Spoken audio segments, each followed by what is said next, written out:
जय Hind friends, you are all welcome on this channel fly high academy. और आज की इस वीडियो में हम करने वाले हैं हमारा एक बहुत ही इंपॉर्टेंट टॉपिक जिसका नाम है parallelogram law of vector addition.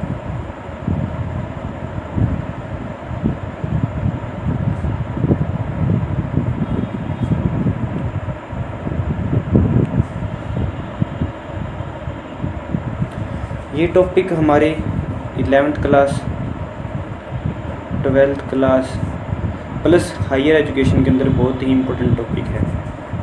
इसके अलावा ये कहाँ कहाँ पे यूज़ होता है, यानी कि इसकी एप्लीकेशन कहाँ कहाँ पे, जितने भी गवर्नमेंट एग्ज़ाम हैं जिसके अंदर फिजिक्स आती है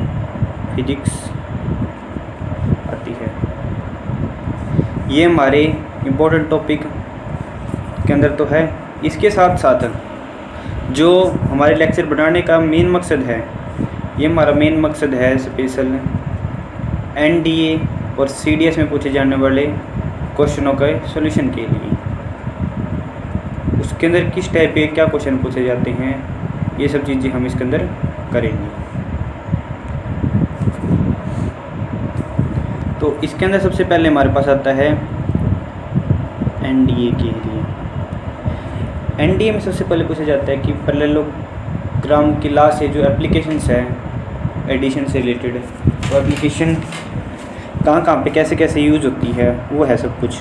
तो सबसे पहले हम देखते हैं पैरेललोग्राम लॉ ऑफ एडिशन हमें बोलता क्या है। ये हमें बोलता है कि दो फोर्स, एक फोर्स सपोज कर ली P है, इसका क्या है represented by magnitude and direction, इसकी डायरेक्शन भी और इसका मैग्नीट्यूड भी है। एक और फोर्स, दूसरी फोर्स है, दो फोर्स है ना, एक फोर्स और है, ये फोर्स का नाम अपन दे दिया Q। इसका भी क्या मैग्नीट्यूड एंड डायरेक्शन है, ठीक है। ये क्या रिप्रेजेंट कर रही है, ये रिप्रेजेंट कर रही है two adjoining side of parallelogram, है ना। दो साइड है ना, एडजॉइनिंग है, और ये कहाँ से है, सिर्फ एक ही पॉइंट से। ये पॉइंट मैंने जिसको आप लिख देंगे वो लिख देंगे, ठीक है। O से P, O से Q, दो फोर्स है OP और OQ, जिसे हमने P और Q वेक्टर से लिखा है।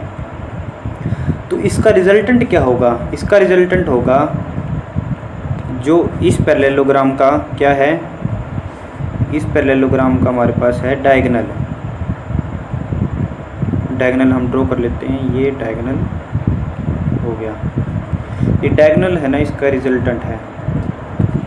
ये चीज़ होप आपको समझ आ गई होगी। हम इसकी डेरिवेशन के अंदर इतना डीप नहीं जाएंगे क्योंकि ना ही हमारे वो काम का है। हमारे मेन मकसद है हमारे रिजल्टेंट से। हमारा रिजल्टेंट क्या है, रिजल्टेंट हमारे पास R है। इसका मैग्नीट्यूड क्या आता है, इसका मैग्नीट्यूड आता है हमारे पास P² प्लस में Q का स्क्वायर प्लस में जो ये P है ये Q है। इसके बीच में जो एंगल बन रहा है ना, इस एंगल को अपन मान लेते हैं क्या, थीटा।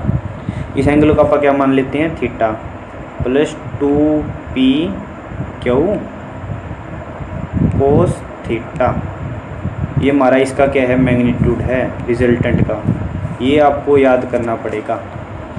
एक तो ये है हमारे पास। फिर आ जाती है इसकी डायरेक्शन। डायरेक्शन क्या है, ये एक्स एक्सिस मान लेते हैं, इसको हम क्या मान लेते हैं, इसको हम मान लेते हैं एक्स एक्सिस, ठीक है। एक्स एक्सिस के साथ इसका रिजल्टेंट कितना एंगल बना रहा है, इसको अपन सपोज कर लेते हैं अल्फ़ा। क्या कर रहा है अपन ने, अल्फ़ा। तो इसका एंगल क्या आएगा, वो एंगल हम लिख रहे हैं अभी हमारे नेक्स्ट स्लाइड के अंदर। तो इसका अल्फ़ा आया है, वो हम लिखते हैं tan अल्फ़ा। पहले रिजल्टेंट लिख देते हैं। रिजल्टेंट क्या था हमारे पास, इसका magnitude R is equal to under root of P² plus Q² plus 2PQ cos theta. और इसका tan जो एंगल आया था वो क्या है, एंगल आप मान लेते हैं अल्फ़ा, जो एक्स के साथ बनाता है। ये आया हमारे पास tan inverse Q sine theta upon में P plus Q cos theta. तो तो ये दो रिजल्ट अपने को ध्यान रखने हैं। इसके अंदर क्या क्या क्या चीज़ें हैं वो हम ये भी ड्रॉ कर लेते हैं। ये है हमारे पास P, ये है हमारे पास Q, इनके बीच का एंगल है थीटा, और इसका रिजल्टेंट था इसका जो डायगोनल था।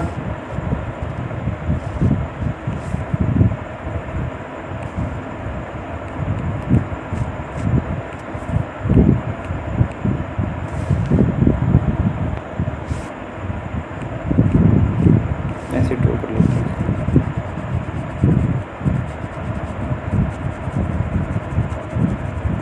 ठीक है, ये हमारा रिजल्टेंट है। रिजल्टेंट क्या है, इसी पॉइंट से है, और इसके बीच में जो एंगल बन रहा था ये था अल्फ़ा। इसकी डेरिवेशन है, डेरिवेशन थोड़ी टिपिकल है, उससे हमें कोई लेना देना नहीं है, हमें सिर्फ इन दो रिजल्ट से ही हमारा काम चल जाएगा। होप आपको ये समझ आ गया होगा। P square plus Q square plus 2p Q cos theta सारे का अंडर रूट इसका रिजल्टेंट का मैग्नीट्यूड है, और रिजल्टेंट की डायरेक्शन जो एंगल बन रहा है एक्स एक्सिस के साथ tan inverse theta Q sine theta plus P Q cos theta. ये अपने को क्या करनी है, याद रखनी है। इसके बाद हमारे पास क्वेश्चंस आते हैं। कैसे बोल देते हैं, 2 फोर्स है, 2 फोर्स है, 2 फोर्स है। एक है 5 न्यूटन की, एक है